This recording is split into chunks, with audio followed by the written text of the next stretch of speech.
Thanks, Gregor. Morning, Paul. What can you tell us about your lineup, and how can using or inserting fresh legs help you manage this taxing portion of the schedule as you move along? Yeah, I mean, we're not there yet, Ken. Like, we're not into the meat of it yet, where we're looking at just fresh legs going back in. But Tucker will come into our lineup today. We feel he's right and ready to go. I still have to talk to a defenseman about who's coming out yet. And LB will be in that tonight. We'll go next to Kelly Moore from CJOB. Go ahead, Kelly. Hey, Paul, you might want to take notes to follow the bouncing ball. This is a little bit of a prolonged question, but in the last first period of the last 7 games, you've allowed 11 goals while scoring only 4. If you even carry it back 4 more, you only have 4 first period goals in your last 11 games. So is there more concern about, and maybe the video will be better on this, but are you making it? Are you playing enough of that direct line offense that you've said you prefer early enough in games, or do you have to start that earlier? And are you also concerned about the number of goals you've given up in the first period in those last few games? So the overarching concept of our offensive game, I would agree that we haven't been as direct early in games, and I would expand that out. You know, we go 6 periods without an even strength goal. That's a little bit of a red flag for your team. So I feel we've come off it a bit. It's not in the frightening area. I would think over the last day we would have dropped from 3rd to about 6th or 7th in offense in the NHL, and we're playing in a fairly loose division, I think.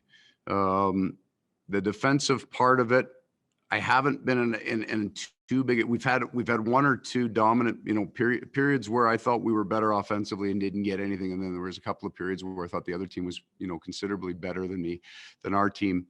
But it hasn't been a dominant trend in style of play necessarily, more based on results.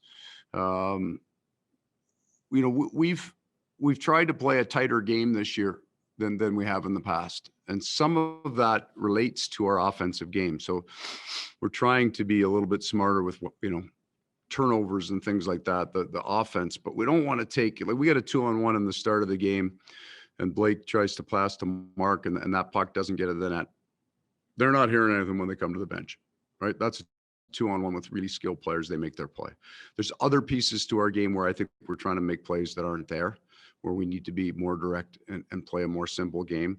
I've felt in some games that we've come out right and almost even in the last game, and then it's a tip and you're down 1 or 2 and it's not like you're 7-7 against Montreal in the first period and you're all right with your game, but we're down a couple, right?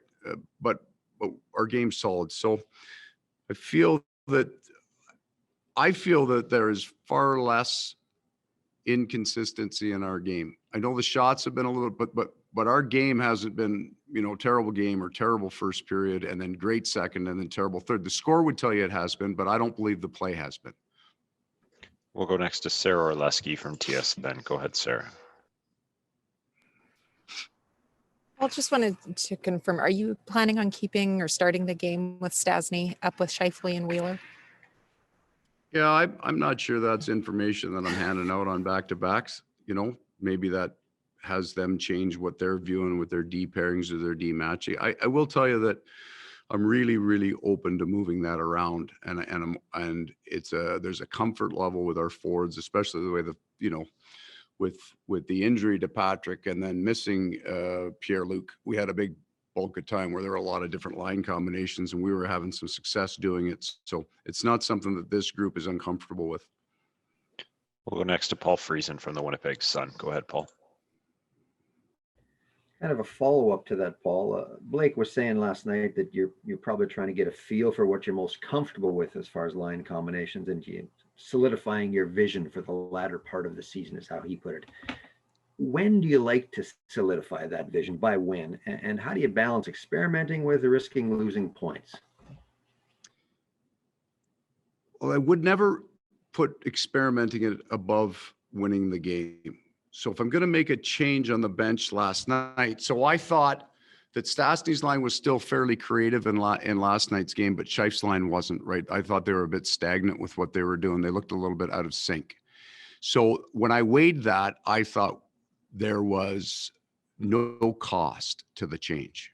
That if one line got better, it would be maybe offset by the other, but we weren't going to take a big step back. And I could see something. And that idea that I finished with was probably the first thing that I wrote down after the trade, that's the way it would look.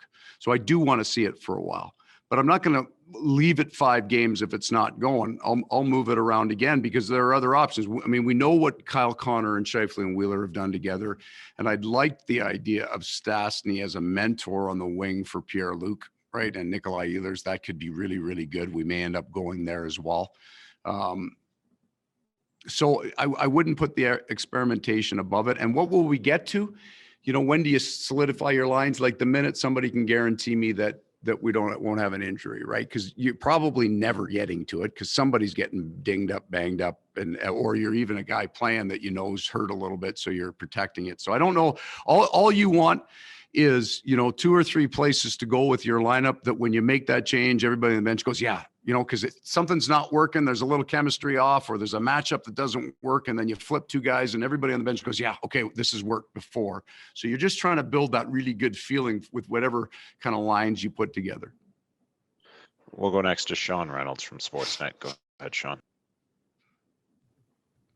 Hey, Paul, the defensive style of game that your team is playing so well this year, is it taxing in having to come down and do that extra to square off that defensive zone? And I mean, a lot of teams play it, but if it is taxing, where can you find relief in that system without overly sacrificing your structure? Well, no, there's nowhere to find relief in the defensive game. It's a hard gap, hard defensive game. And the relief comes from your shift length, from our forwards not overextending the shifts where they get straight-legged, they start coasting, and then we're off the puck by 2 or 3 feet. And you just have to develop your capacity to handle that, right? I mean, we're better at it this year than we have been. Even going back, you know, I would say 2 years to a team with a real veteran blue line. You know, we're slightly better now than we were. The year prior was our best defensive year.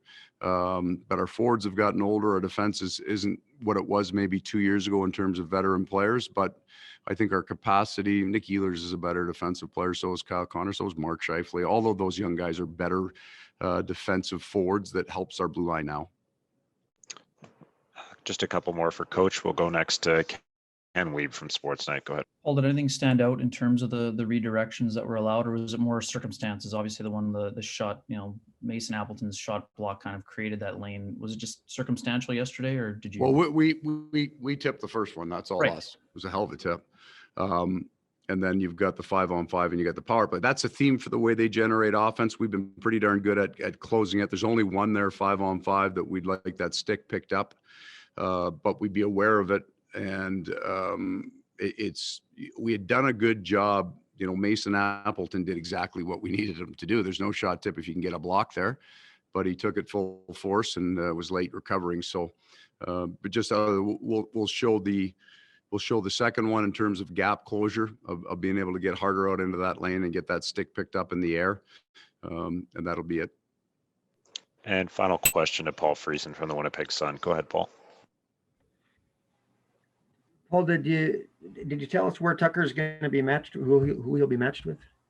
Yeah, we'll put Mo back over to his left. Okay. And play Tucker there. Yeah.